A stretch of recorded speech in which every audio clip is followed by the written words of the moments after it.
what we do is we teach people how to, at the very sort of 30,000 foot level, manage relationships by making themselves deserving of what they want in life. And that sounds woo woo and weird. So let me break it down.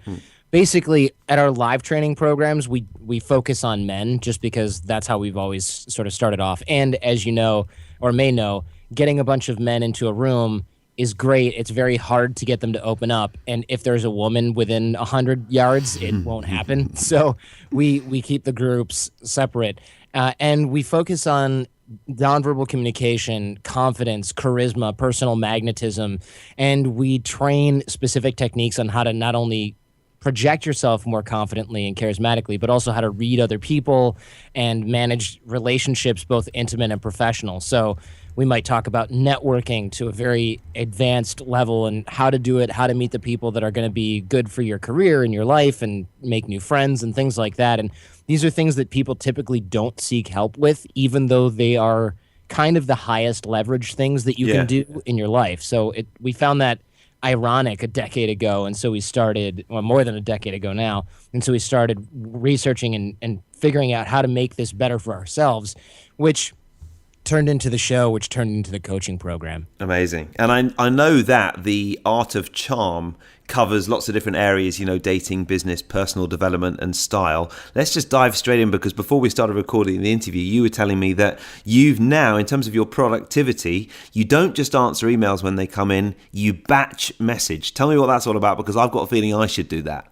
Sure. So this isn't something I just made up or whatever. In fact, anybody who's read a productivity book in literally the last 10 plus years has probably heard of batching. And well, I kind of have, but I haven't ever put it into practice myself. You and everybody else, and I'll tell you, even, and I won't mention specific names, but very well-known people who have written books on the subject of not doing lots of work every week, so to speak, they don't even necessarily stick to this.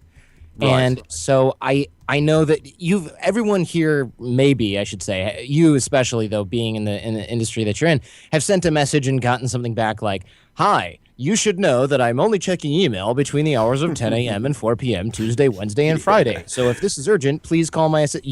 Everyone's gotten one of those, right? The autoresponder. And it was Tim Ferriss. Tim Ferriss originally came up with, or originally put that in the 4-hour work week, didn't he? Right. Yeah. And what I have found is that a lot of people do that probably don't need to do that, much to the detriment of their productivity, because they're frankly not doing that much. And I know that sounds rude, but I'm not going to mention any names. So I guess the ambiguous sort of like hurling insult or whatever, I should get away with that. But it's true. I think a lot of people have this sense of, I don't want to bother myself with email. But the problem is the reality of the problem is when you're starting a business, you don't have much of a choice but to do business as much as possible. So if I send an email out to 3 coaches and I get an autoresponder back from one that says, "I'm only checking on Friday," and another guy gets back to me in an hour, he gets my business unless he blows it. It's his to lose. Yeah. And that is the same for many industries. In fact, I have an attorney now who gets hundreds of thousands of dollars in business from the Art of Charm over a period of years, because the other guys that I had referrals to, I called them and they didn't call me back right away. And this guy picked up the phone and said, "Yeah, I've been expecting your call ever since John told me about this." And I was like, "You are hired."